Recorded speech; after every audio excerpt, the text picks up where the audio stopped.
Hey guys, Danielle here with Pure Root Wellness. Today's topic will be real quick, just kind of talking about the roots of nutrition and what that looks like as far as having a good, solid, kind of holistic approach to your roots of nutrition and overall well being. So, when talking about this, it's really a simple concept, and this is kind of what I wanted to get across when I was first kind of thinking about what Pure Root Wellness could offer to everyone out there. And it was just kind of 5 simple concepts that I always kept going really back to when I was thinking, what can promote overall well-being. And the first one always really started with eating quality meals. Now, when I say quality meals, I'm talking about at least 90% whole plant-based meals each meal. Good diverse fruits and vegetables, diversity in, the type of whole grains that you're incorporating, beans, nuts, seeds, all of these things, just what you think of when you're like, man, that was a hearty meal. I felt like I got good nutritional value out of that meal. But the key number really is about 90% of your plate needing to consume, or involve whole plant-based foods. Number 2 is really drinking good quality water. I have a whole podcast on, the benefits of drinking, good quality water, but it kind of seems like a no-brainer, right? Your body's like 60-70% water. You need to keep replenishing, the system and flushing out the system. And the only way to do that is really just drinking good quality water. Number 3, moving your body every day. I don't go into how many minutes. I don't go into how many days a week. I don't go into, what type of exercise and movements you need to be doing. Whatever works for you to just get up and move. If that literally means walking the dog, then that was your thing for the day. If that means taking the garbage cans out to the side of, the street and bringing them back and then going out in your garden and picking some weeds, that was your movement for the day. Just getting out, moving your body. Our bodies are not meant to be still beings, right? We need that movement to keep the joints, rocking and rolling and keep, synovial fluids, promoting all of that. And our bodies are not things, objects that want to stay put. So movement is something that just needs to happen on a daily basis.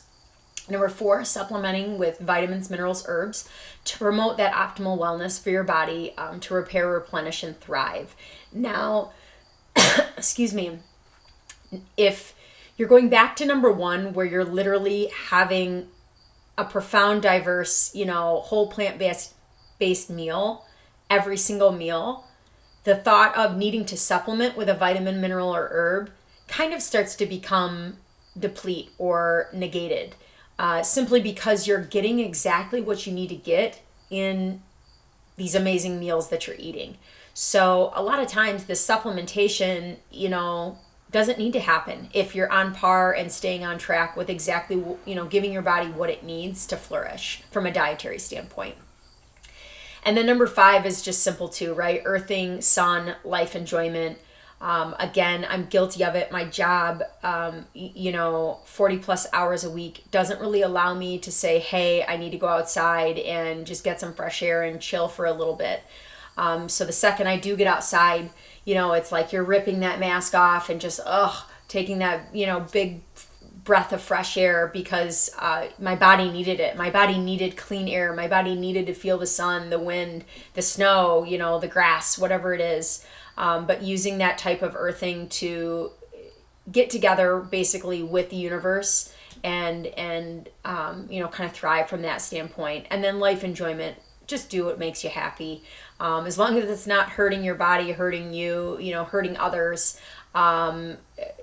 doing exactly what makes you happy. Those are the things that truly, from an internal perspective, keep you going and keep you motivated in other aspects of your life. When you stop doing those things, unfortunately, it starts to kind of promote a down trickle, I feel like, and that runs into how you feel from a movement perspective, a dietary perspective, from a mental wellness perspective. So that life enjoyment is truly something to pay attention to. So I heard this really cool, very simple kind of quote, and it stuck with me. Life breeds life, death breeds death.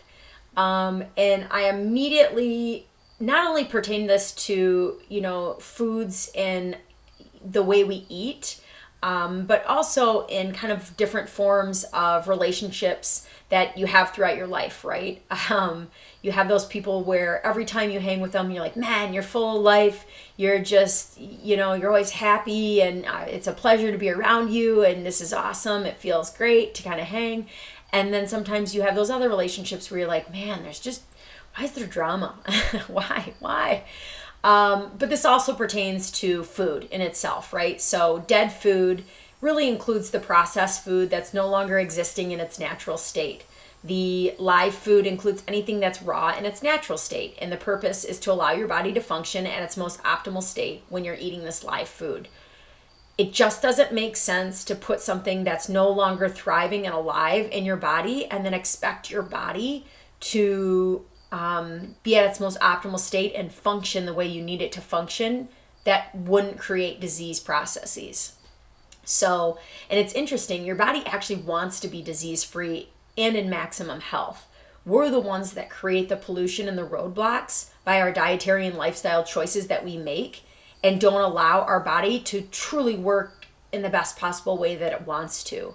So just, again, another thing to be kind of cognizant of, like, you're eating multiple times a day, with each meal being an opportunity to allow your body to just thrive and do exactly what it needs to do to heal, replenish, repair, all of those things. And you keep putting in trash, you're gonna get the symptoms of trash, right? It just kind of makes sense.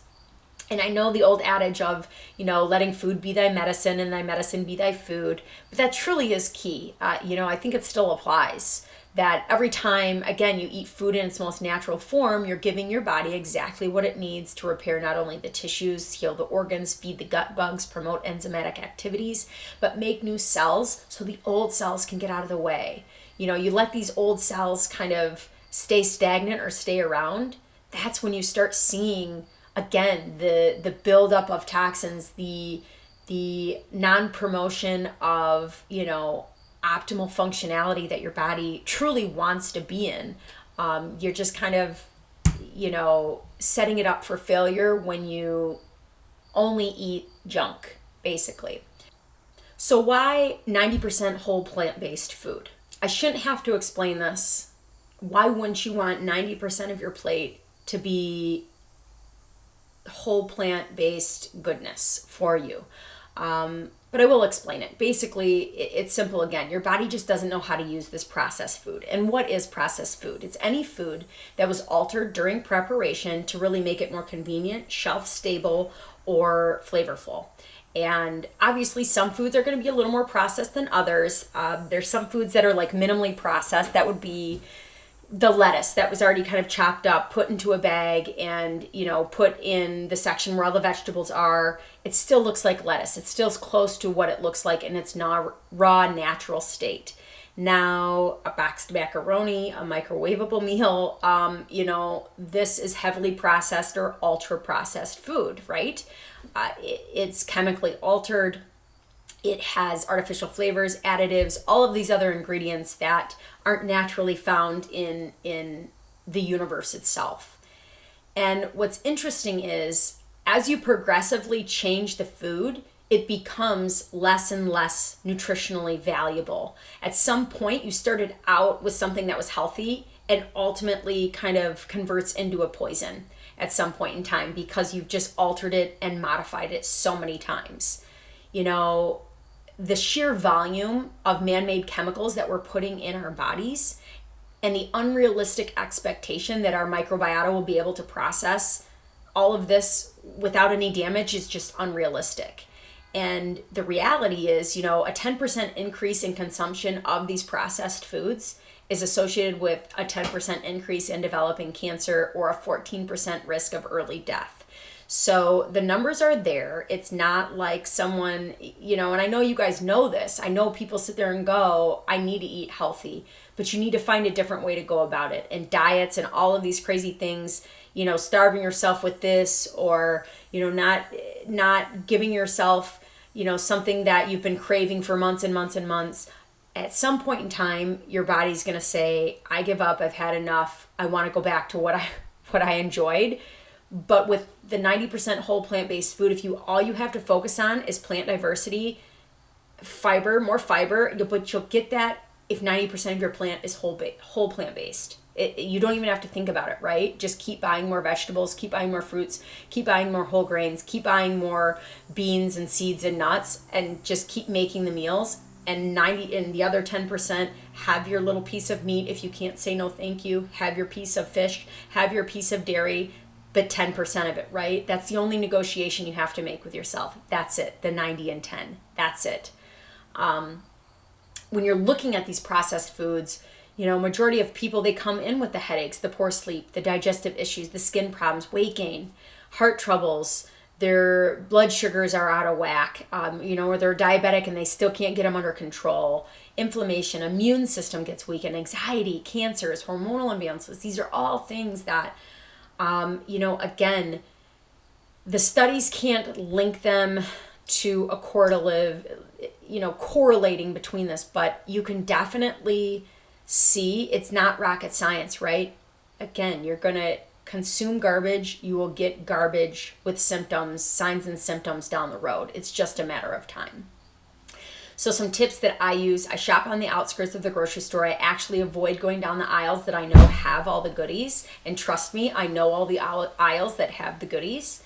And I do my research before I go to the store. I literally Google healthy chips and dressing, snacks brands. I look at the ingredients when I'm kind of Googling or just messing around. And then I don't have that conversational dilemma with myself in the grocery store where I'm like, oh, these taste really good, but I know they're not good for me. And then I'm sitting here going back and forth, and I kind of look like a crazy person in the middle of the aisle trying to talk yourself into not eating the healthy or eating the healthy stuff because you want the delicious stuff. But I just know. I go in there and I'm like, boom, I know that, this is what I want. This is what I'm going to get. Sometimes I have to negotiate and say, no, I deserve what I wanted this go around, but I'm not going to buy, this kind of processed, product today because I gave myself this processed. This was my 10% kind of, a thought process. So, when you're talking about this 90% whole plant-based mindset, you really won't have to do another diet. Again, this is not a diet. This is just literally a way of thinking. All you have to think about is 90% whole plant-based. Is it on my plate? And then the rest of the 10%, let her rip. But what does this look like on a daily basis? Again, the meat, the dairy, the products, anything that doesn't come in its natural form is the 10% portion of your meals. So really be cognizant of that. And then what about drinks? Pop is not a natural state. Again, if you find soda or pop somewhere growing off of a tree, congratulations, you're going to be very famous. It just doesn't exist. The sports drinks, not in a natural state. Now, coffee and tea can be the exception to the rule. Otherwise, the lemon waters, the cucumber waters, watermelon, lime water, orange water, you get it. Do whatever you have to do to make water taste good without adding extra junk in there. So you can stick to that. It's that easy, but find something that works for you. Start finding whole plant-based recipes online, which are free, Pinterest free. And then literally I started just gaining cookbooks. I'm a picture, kind of a visual learner, kind of a gal. I made sure that whatever I was making, I had access to in my certain grocery stores. But literally even like meals that I was like, ooh, that's a good like meat meal. And then I'd substitute with what I call my fake meat, but meats that are meat alternatives. And I literally made the same meal just with a meat alternative. So it's not that hard. It's not that challenging. And if I didn't like something, I'd add a vegetable that I did like. If I wanted more, I literally would just pummel it with more vegetables that I liked, and it got more bang for my buck. It may suck at first, then it won't. If you slip, tomorrow's a new day, right? You've got to keep trucking along. You've got to keep the mindset of the 90-10. And that's it. You don't have to worry about anything else. You don't have to count things. You don't have to, how many calories, how many carbs, how many da da da. I promise you, if you are sticking to the 90% whole plant-based mindset, you don't have to count anything. It will literally all just fall into place. And then I had to end with quotes with perspective, right? Just some of these just hit hard for me and I kind of just dug it. So, you can't expect to feel like $1,000,000 if you eat from the dollar menu. Profound, but kind of funny. Those who think they have no time for healthy eating will sooner or later find out they have time for illness. That's true. Being in the healthcare industry, being and seeing some of the sickest human beings that I've probably seen ever in my 18 plus years of my healthcare career, within, a handful of years, if you don't have time for that healthy eating, you need to have that conversation and negotiation with yourself that at some point in time, probably sooner than later, you're going to need to make time for illness. And I don't know about you, but the healthy eating sounds a lot funner than the illness part. When you start eating food without labels, you no longer need to count calories. That's the truth. That's what I'm talking about with the plant-based stuff. You don't need to count this stuff. If you want to eat 900 million vegetables in a day, you're going to kill it. You're going to do awesome. That's the key, right? The diversity and the fiber aspect, that's the key to just thriving and optimizing your health. Every time you eat or drink, you're either feeding a disease or fighting it. That's pretty cool too, right? Every time you consume something, you are telling your body, I'm either going to help you or harm you. And that's your choice. That's no one else's choice. That's your choice, right? So, and I want you to keep that in mind too with our children. Sometimes they don't have a choice. They don't go to the grocery store and pay for this food. They don't, they can't stand, my 3-year-old can't stand at the stove and cook this meal safely. I know he would like to try, but I'm just saying, every time you eat or drink, you're either helping or harming your body. It's pretty simple, right? Just a simple concept. The food you eat can either be the safest and most powerful form of medicine or the slowest form of poison. That's pretty cool too. Like, each day you're pummeling your body, like I said, with this processed crap, that really doesn't exist in nature. It's unnatural. And we make that cognitive decision every single day to keep ingesting it. What a slow form of like poisoning almost, and we're doing it to ourselves. That's just kind of what's wild to me. And then diet day 1, I removed all the bad food from the house. It was delicious. I can see myself doing that, on certain days where I'm like, no, it all must go, but we must eat it first. I get it. These are not easy concepts, and changing a lifestyle is not easy either.